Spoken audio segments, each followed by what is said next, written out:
কই গো, ওঠো। বেলা কত হয়ে গেল সে খেয়াল কি আছে?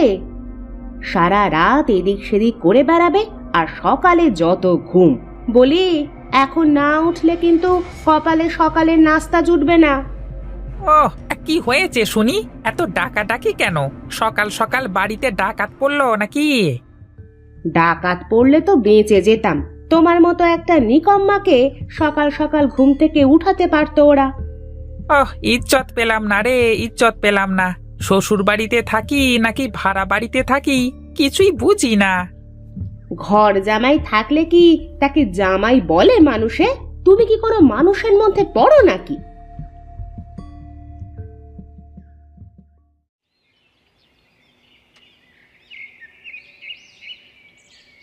কে জামাই, ওভাবে মুখটাকে বাংলার পাঁচের মতো করে রেখেছো কেন শুনি? কি আর বলবো, দুঃখের কথা বাবা। এ বাড়িতে আমার আর থাকা হবে না।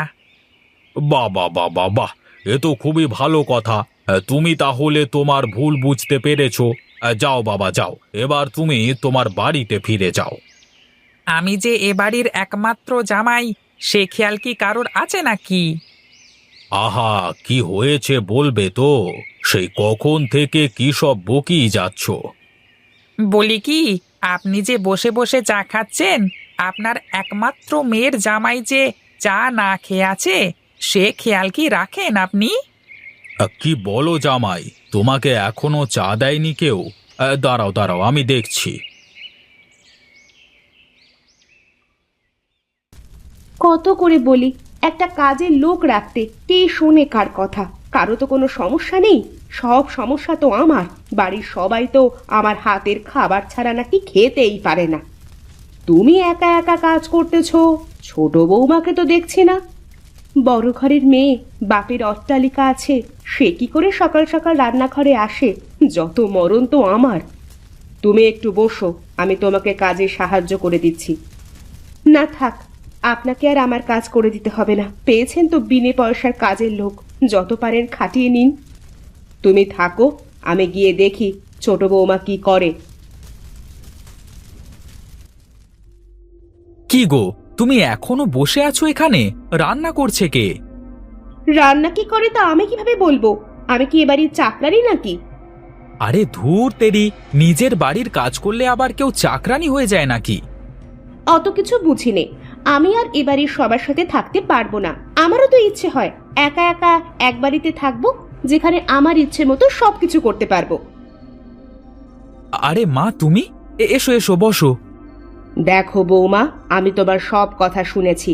তোমরা যদি আলাদা হতে চাও, তাহলে তো আমরা জোর করে একসাথে রাখতে পারবো না। আসলে মা। থাক, তোকে আর কিছু বলতে হবে না।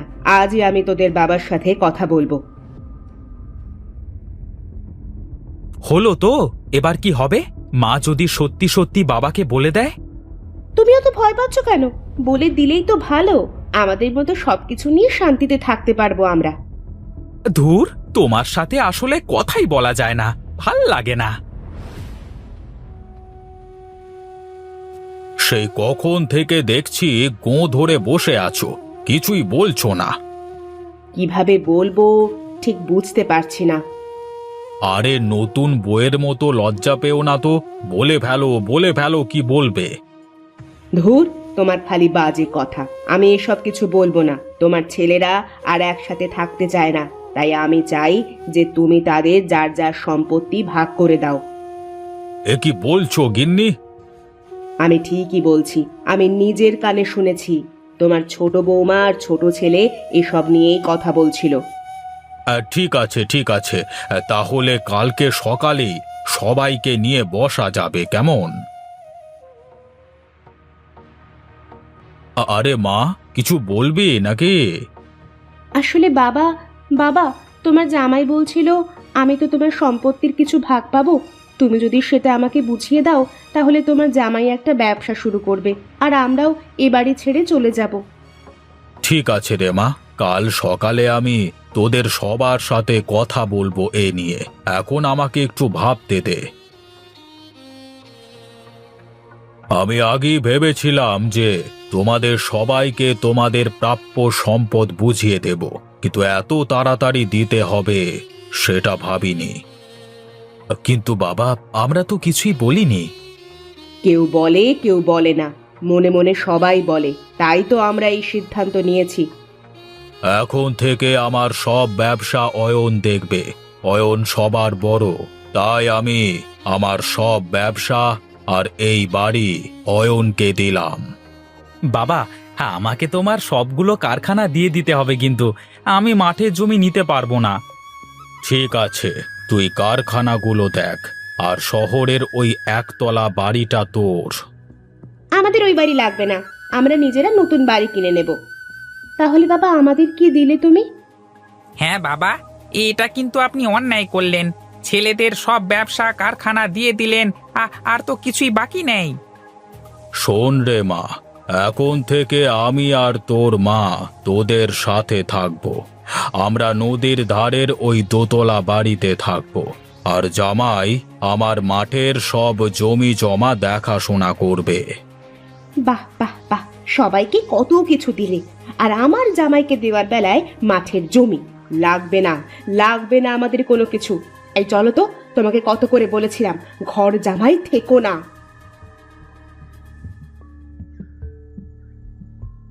দেখেছো বাবা, এখানে তুমি দাদা থাকতেও কেমন বেয়াদবের মতো চলে গেল। বাবা, আমি একটা কথা বলবো? হ্যাঁ রে বাবা, বল দেখি কি বলবি। এখন থেকে তুমি আমাদের সাথে থাকবে, আর মা চয়নের সাথে থাকবে।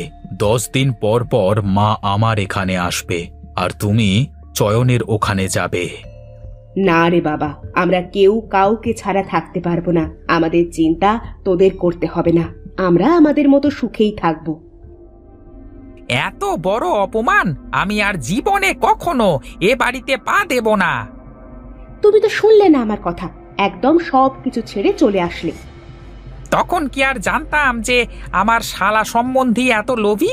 আরে সম্পদের জন্য নিজের বাবা মায়ের কথাও চিন্তা করলো না একটিবার।